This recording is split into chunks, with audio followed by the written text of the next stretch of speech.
เรายันมีเงินจ่ายเนาะแต่ที่นี่ทางพ่อเขาก็เลยบอกว่าลูกเจ้าน่ะจะเป็นต้องได้ผ่าตัดเนาะถ้าบ่ให้ผ่าตัดนี่อาจจะเป็นอัมพฤกษ์อัมพาตไปเลยดีบุรีก็อาจจะเคยเป็นมะเร็งไปได้เนาะติดกระแสเลือดไปแต่ก็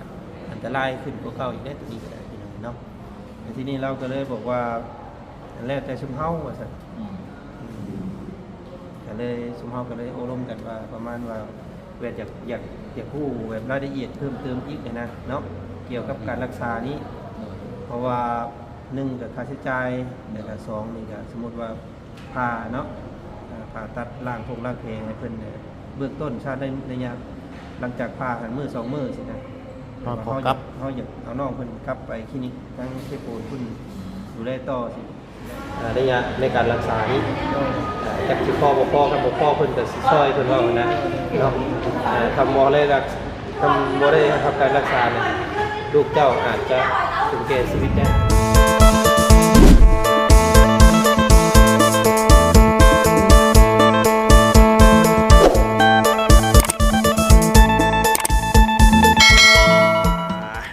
เนาะทางเราออกมาเลย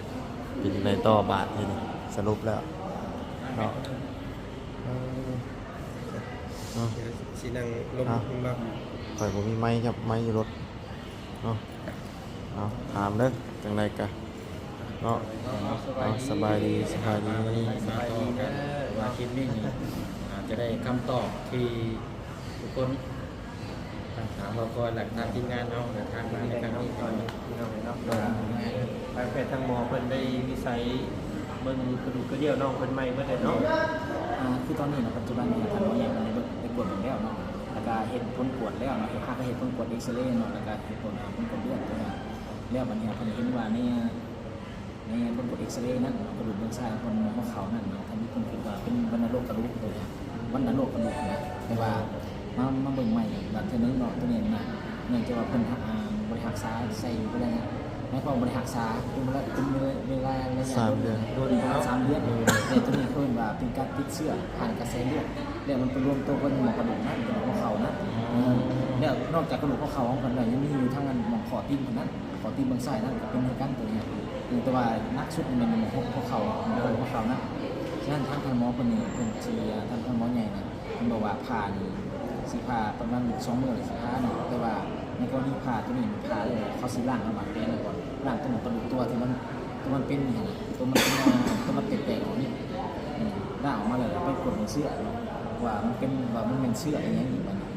แล้วจากนั้นเวลาเพิ่นผ่าสิผ่า2 จุดได้ทั้งผ่าทั้งหัวเข่าแล้วมันกระดูกคอตีนนี่2 อันนี้แล้วเพิ่นว่าตัวนี้จะเป็นต้องใช้เวลาโดนเนาะประมาณ1-2 อาทิตย์หรือบางทีอาจจะเป็นเดือนเพราะว่าตัวนี้เฮาเพราะว่ามันค่อนข้างสิหนักแล้วเพราะว่าเราบริหารษาเป็นในรายระยะโดนนั่นน่ะและตัวนี้เป็นการติดเชื้อทางกระแสเลือดแล้วมันลงไปอยู่ในหัวเข่านี่แล้วเพิ่นบอกว่าพวกนี้เป็นคนขาสิหนักฉะนั้นสามารถอาจจะใช้เวลารักษาอาจจะเป็นเดือนได้ตัวนี้ฉะนั้นแล้วเพิ่นว่าอยากให้ถามทางครอบครัวแล้วก็ถามทางแม่น้องเบิ่งว่าสิแนวใดนะแต่ตัวนี้จะเป็นมหาศาลนะครับมหาศาลนี่มันน้อยราคาผมกลับมาอย่างคืนบ่ได้แล้วก็สิได้อยู่แบบนั้นเลยเนาะก็ว่าระยะเวลาโดนมีแต่มันจะเว้าถึงค่าใช้จ่ายเนาะค่าใช้จ่ายและรักษาให้น้องเพิ่นอยู่ได้อยู่ดอกแต่ว่ามัน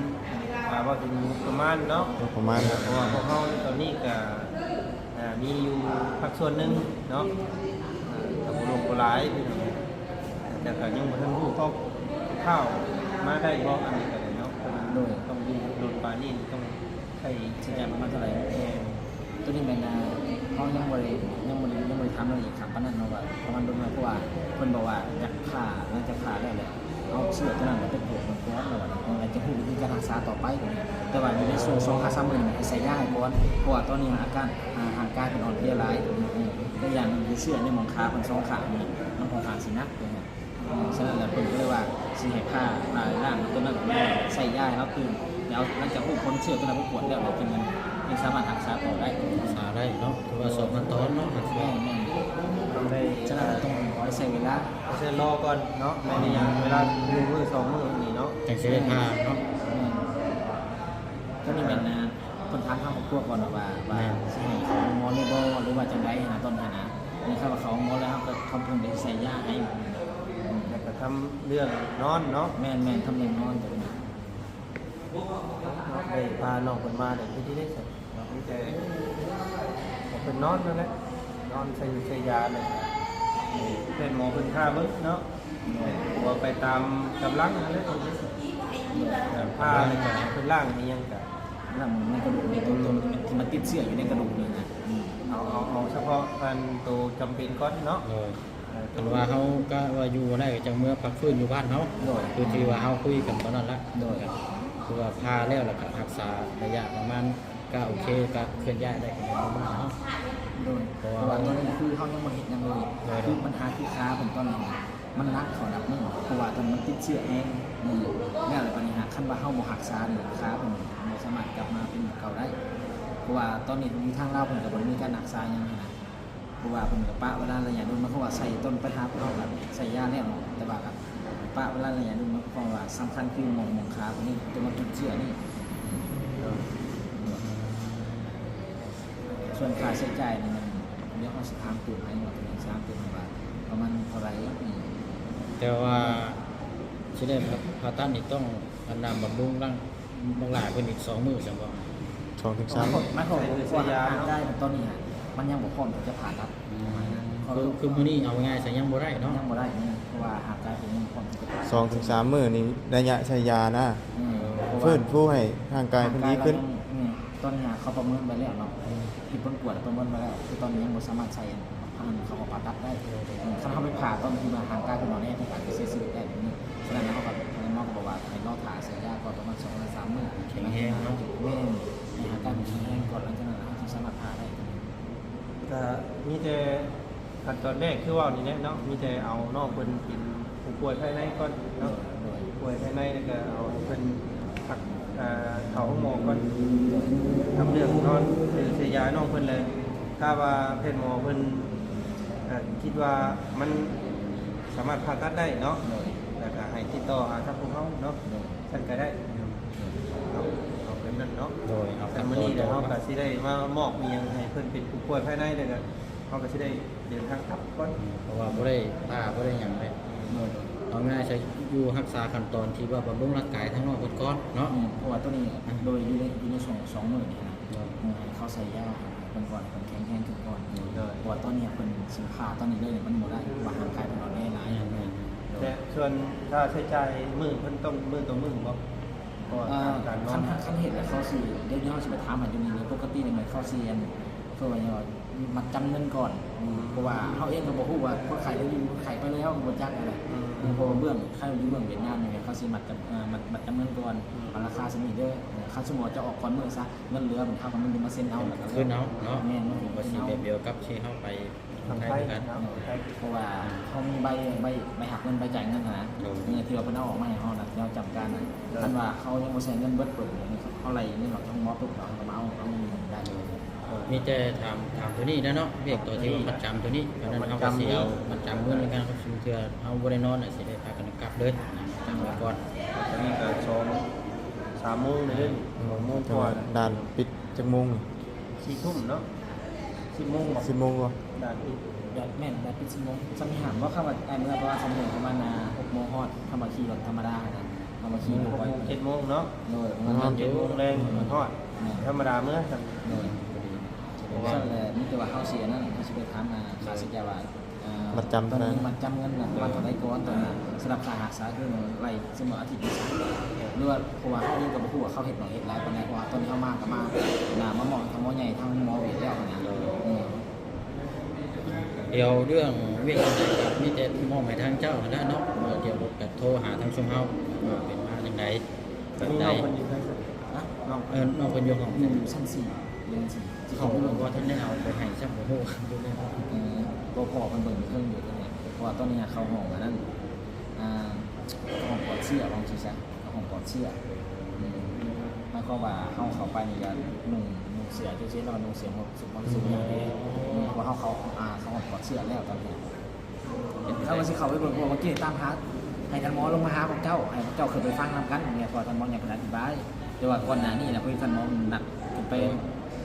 หาก่อน นั่นบ่ ใช่ เนี่ยอุ้มมาเลย แม่นแล้วเนาะ เพราะว่าทางพ่อเพิ่นก็ได้อธิบายพ่อเพิ่นฟังแล้วแล้วพ่อเพิ่นก็ว่าอยากมาถามสุมายก่อนว่าจังได๋ให้นะให้พ่อไปเบิ่ง ก็มีแต่เฮาไปอธิบายแล้วก็ ไปอธิบายบอกแล้ว ไปห้องได้ มันเรื่องอย่าต้องว่า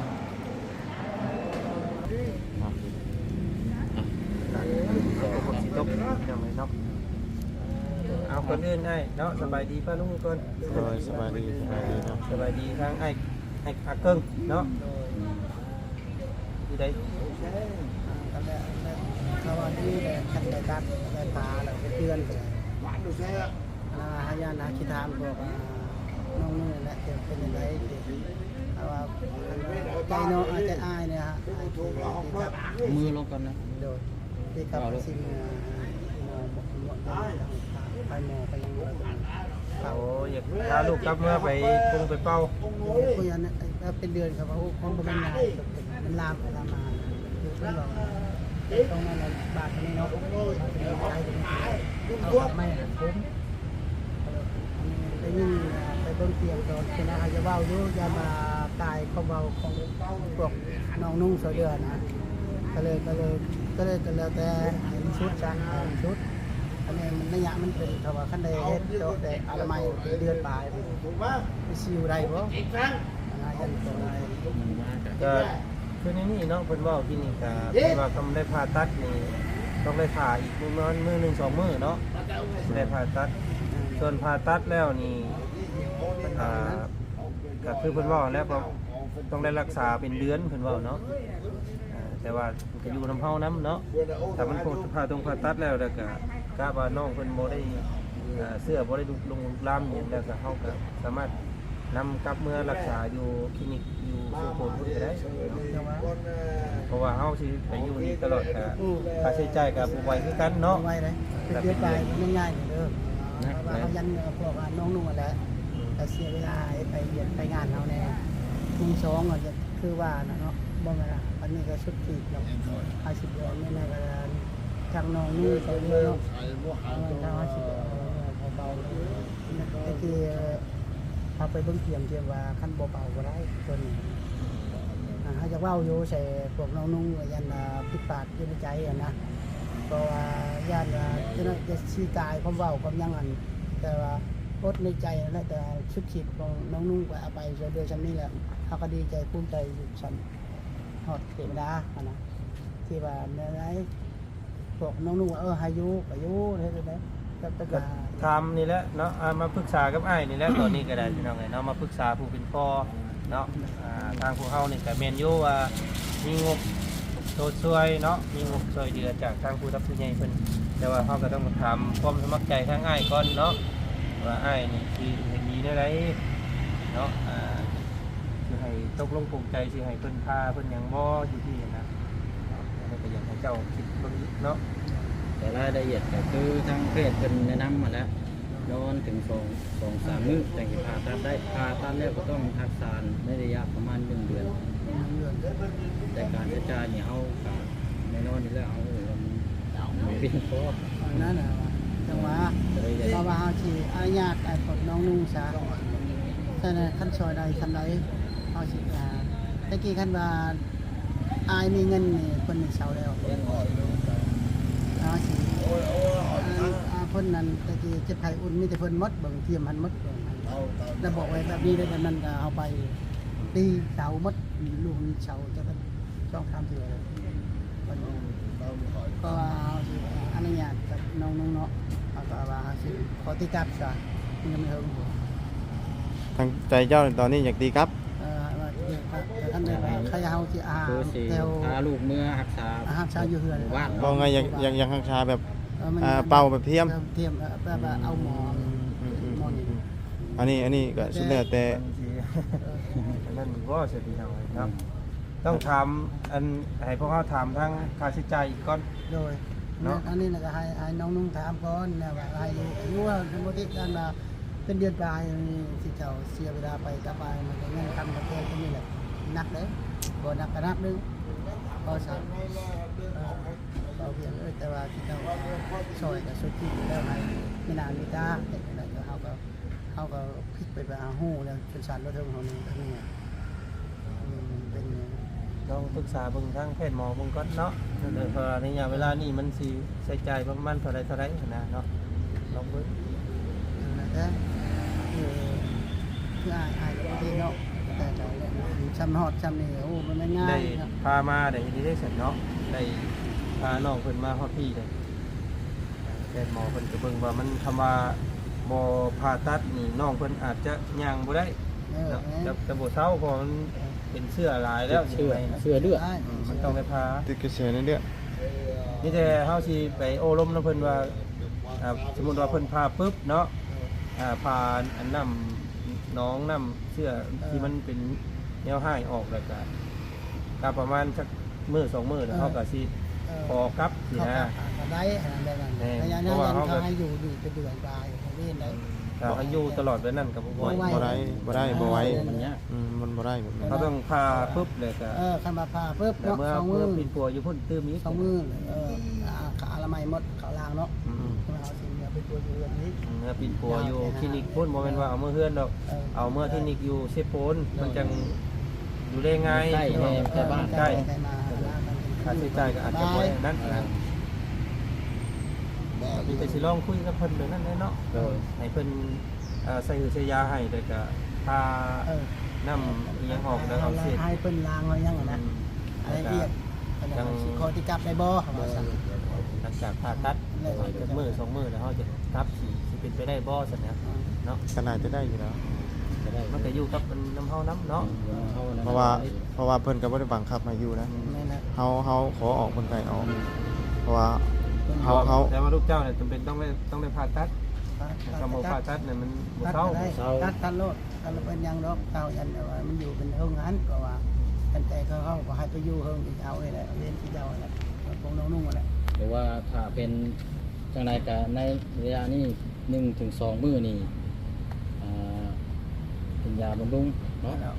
นี่แต่จังซั่นครับทางเฮานั่นสิไปดำเนินเรื่องเอาน้องเพิ่นเข้าไปนอนอยู่ในห้องหมอเนาะ โดย ในยามมื้อ2มื้อนี้แล้วทางพวกเขานั่นสิได้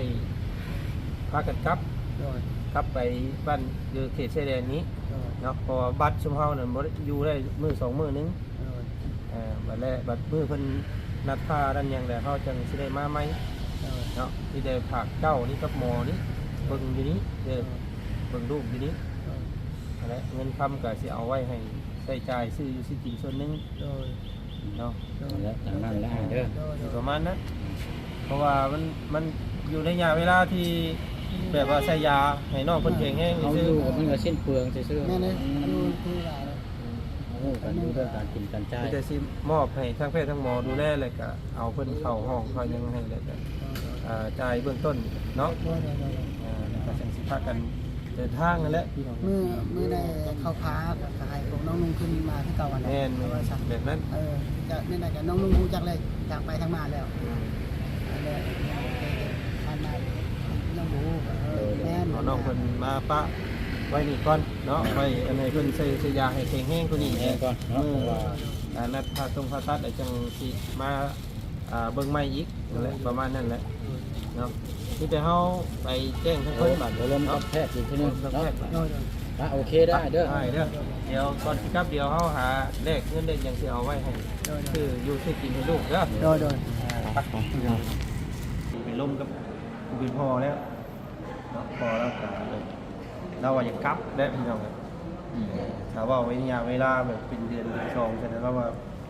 บ่ไหวเรายันมีเงินจ่ายเนาะแต่ที่นี่ทางพ่อเขาก็เลยบอกว่าลูกเจ้าน่ะจะเป็นต้องได้ผ่าตัดเนาะถ้าบ่ไปผ่าตัดเองอาจจะเป็นอัมพฤกษ์อัมพาตไปเลย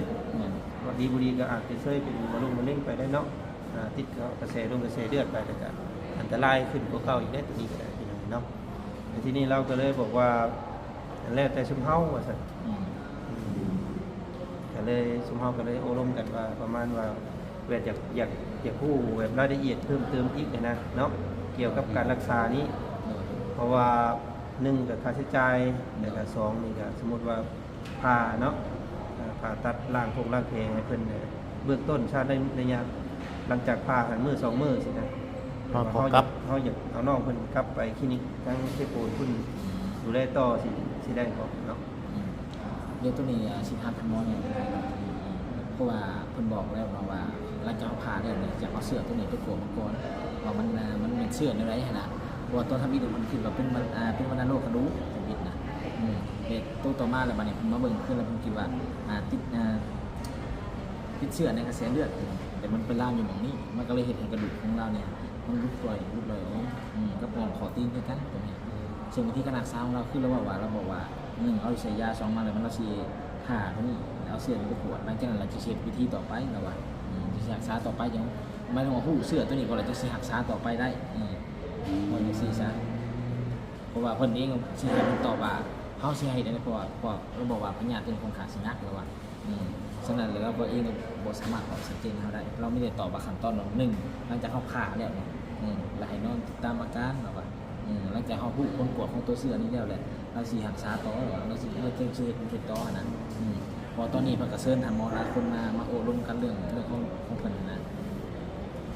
โดยก็ประมาณแบบว่าสมมติว่าเพิ่นพาเนี่ยก็สิประมาณเอาได้บ่ใช่ประมาณ2มื้อ3มื้อสิฮู้บ่มันว่าเพิ่นเป็นเสื้อนี่ ผมกวด ตัวนี้เอาชีซะเขาสิขึ้นไปทำให้มันชัดเจนซะแล้วขึ้นไปพร้อมกันเอาชีซะ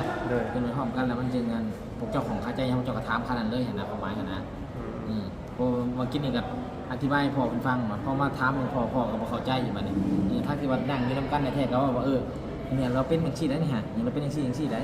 แล้วเจ้าคิดว่าสิว่าจังได๋เพิ่นก็มีว่าอยากปรึกษาทำง่ายก่อนฉะนั้นเดี๋ยวอันนั้นขึ้นไปพบกันมื้อใหญ่พร้อมกันบัดเดียวแล้วไม่ยอมของเข้าใจยังไงจะถามก่อน จะไปทำ เอาง่ายๆซะสองอย่างซะเนาะถ้าคือหนึ่งขึ้นไปทำรายละเอียดตัวนี้ก่อนถ้าว่าโอเคแล้วจังเอาเกี่ยวกับค่ามัดจำตัวนี้เนาะ ประมาณนั้น เนาะเนาะ ถึงสิเวลา เอาเนาะพอดีสิเคลียร์เงินพี่น้องเอ้ยเอาสิจ่ายค่ามัดจำมีแต่ว่าทางนี้สิโอนเอาเนาะเดี๋ยวว่าจันเป็นเงิน6 ล้านน้ำข่อยเนาะหมดเลย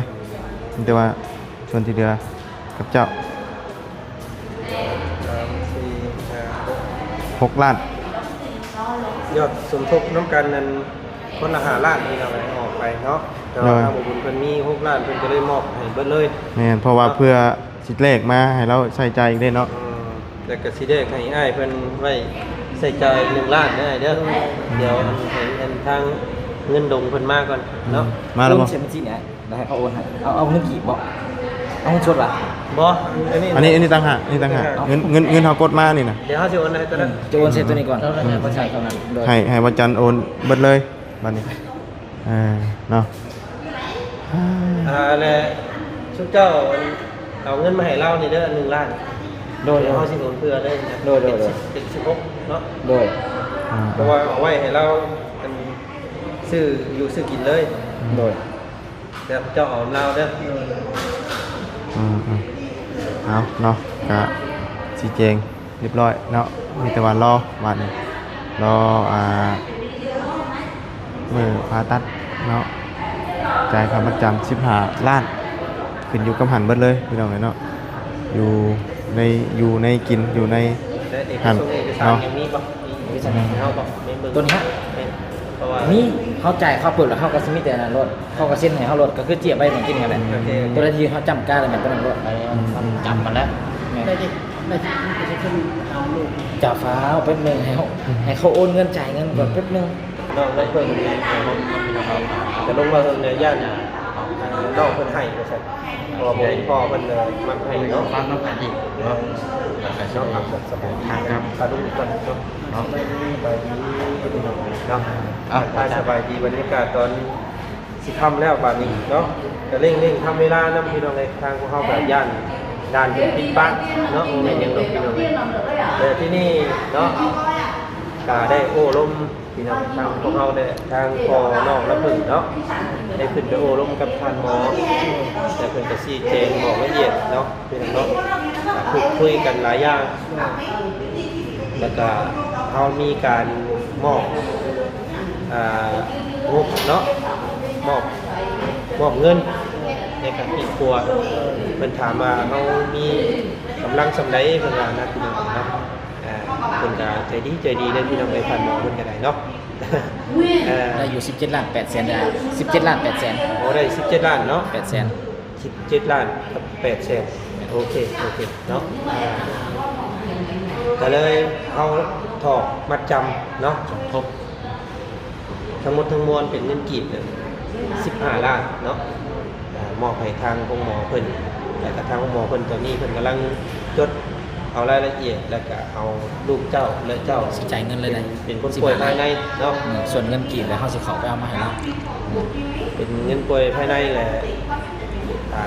เพิ่นก็บอกรายละเอียดหลายพี่น้องเลยเนาะว่าค่าอยู่ค่ากินขึ้นน้ำเพิ่นเบิดเด้อเนาะระยะในการรักษานี้จากสิพ่อบ่พ่อกับบ่พ่อเพิ่นก็สิช่วยเพิ่นว่านะเนาะทำบ่ได้ทำการรักษาเนี่ยลูกเจ้าอาจจะถึงแก่ชีวิตได้เพิ่นบ่ให้เมื่อเนาะ ได้มาเลยพอดีอยากรักษาว่าสันติเนาะแต่ก่อนอื่นก็คือว่าของไอ้พี่น้องเลยเนาะอันคือเพศหมอเพิ่นบอกที่นี่เนาะทางพ่อเพิ่นก็ยินยอมแล้วเพิ่นว่านึงเนาะผ่าตัดลูกเนาะมีการเซ็กซ่อนเนาะมีการติดเสื้ออาจจะถึงแก่ชีวิตเนาะเป็นกับว่าถือสาราโทษตัวซะเนาะเจ้าชื่อว่าได้สุดตัวนี้เนาะ ตีบ่ทานนั่นหรอกแต่แล้วแต่ชุดตันหมอช่วยโอกาสให้ลูกพอแล้วเพิ่นได้ขอน้องมันช่วยอยู่กำลังใจแล้ว ครับเนาะได้ยินไปสิกับพวกเขาก็ดีใจแล้วสัตว์พี่น้องเลยเนาะเพราะว่าเขาก็เป็นยูผู้ซอยเนาะแต่ยันว่าทั้งผู้เป็นพ่อยันเราลูกเป็นอันเป็นหนีมากเลยยันถือโทษถือเพื่อนพวกเขาอะนะ เป็นอย่างมากครับโปรเจกต์เวลาชุดความสามารถของทันโมดโกเวียดนามเขาเนาะก็ช่วยอบรมของดูบอลตรงนี้มีกำลังใจแล้ว และตอนนี้นั่นคือเขานั่นโอนเงินเข้าบัญชีทางเพื่อนหมอเพิ่นเรียบร้อยแล้วเนาะทั้งหมดทั้งโอนนี่16ล้านเนาะได้เป็น17ล้าน8แสนขึ้นมาเนาะเป็นเงินดง17ล้าน8แสนดง15ล้านกีบเนาะ16ล้านกีบเพราะว่าเฮาสิให้เจ้านั่น1ล้านเดี๋ยวเอาไว้ซื้อสบู่สมันของเจ้าและเนาะยาสบู่ซาบัวส่งเสื้อและใส่เนาะเพราะว่ามันบ่ได้อยู่มื้อ2มื้อได้พี่เนาะมันอยู่เป็นอาทิตย์เป็นเดือนแบบเนาะเพิ่นอยู่นำเพิ่นเบิดเพิ่นไว้ในวงเงินนี้เนาะอยู่กินนำเพิ่นก็สนใจเนาะพี่น้องทางบ่บุญตาเพิ่นดีใจเบิดเลยเนาะ เบิดเลย6ล้านเนาะ 6ล้านทางวัดจันทร์5ล้านทางบ่อเสียง5ล้าน ล้าน รวมเป็น16เอาให้เจ้า1ล้านเด้อ คันสิว่าบวกกับทั้งนี้ก็เป็น6ล้านนั่นแหละ6ล้านแต่ก็ยังเหลือตัวนี้เพื่อ แน่ค่อยคือกันและทั้งไปทั้งมาเมื่อกี้นี่และแล้วเดี๋ยวสิมื้อไล่ให้แม่เพิ่นพังจังหัน เก่งเด้อเนอะแต่ว่ายอดรวมค่ามัดจำตัวนี้1 5ล้าน แม่ วงเงินที่ยอด 15ล้านก็จับเนาะเรียบร้อย ฮะและสามีแต่ว่า เรียบร้อยเนาะ ทั้งง่ายเพิ่นครับ แม่เพิ่นเป็นห่วง ได้ โอเค เดี๋ยวพวกเขาสิเข้าไปแจ้งทางแม่น้องเพิ่นอีกนะครับ เราทำเลยก็ได้ บ่ทันอยู่แล้วมื้อนี้ เป็นยังดอกแต่ว่ายังคน ญาติเมียเป็นห่วงลูก น้อย นั่นแหละถ้าพวกทำใจได้เจ้าก็เด้อ เอาสู้ๆได้เด้อ2-3มื้อมื้อผ่าตัดก็จัง สู้ ว่ากันเนาะ ๆเพิ่นลูกนั่นแหละเนาะอย่าพลาดเพิ่นเด้อยามหลับยามนอนยามอยู่ยามกินเด้อ เป็นแล้วให้แล้ว ให้แล้วแต่ ๆหายแล้วเนาะไปๆจ้ะ เอาให้ใกล้เพิ่นขึ้นไปได้จะลงมาเอาเงินสดลงดาวเด้อจะลงมาเอาเงิน แม่น บัด1ล้าน เพราะว่าเราก็สิไปนำเฮากัน เราก็จะไปมากันนะ ได้เด้อบ่ได้แล้วบ่1ล้านมาให้เราก่อนก็ได้โตชื่อว่า1ล้านมาให้เราก่อนก็ได้โดย จังหน่อยเพราะว่าเขาต้องเข้าไปเอาเงินอยู่ห้องหักของเขาเลยเนี่ยเพราะว่าตัวนี้เขาโอนเงินตัวนี้ให้ ห มา รือว่าบ่ได้จะให้เราลงมาเอาอยู่นี่ก่อนได้บ่ ได้เนาะได้เด้อมาเอาเดี๋ยวจะ ฝากไว้ในเคาน์เตอร์ได้ป่ะ ของเขาสิขึ้นไปให้เขาเองของมื้ออื่นเขายังสิมาอยู่ อ๋อโอเคโอเคบอกไงมืออื่นจะมาให้เราก็ได้เนาะ โดย เจะมาให้ มื้ออื่นจะมาเอาซะเนาะ ลูกเราให้แล้ว แล้วก็ฮู้ลูกเราให้แล้วเนี่ย ใช่เมื่อกี้ยัง โอเคโดยโดยนี่เขาจะเอาขึ้นไปเขายกผม โอ มี เค อะไรมาอยู่ โอเคโอเคโอเคเนาะ เอาฝากกันนิดนึงฝากผมขอบใจทั้งเอพอใจดีเพิ่นในบุญช่วยนี่นะ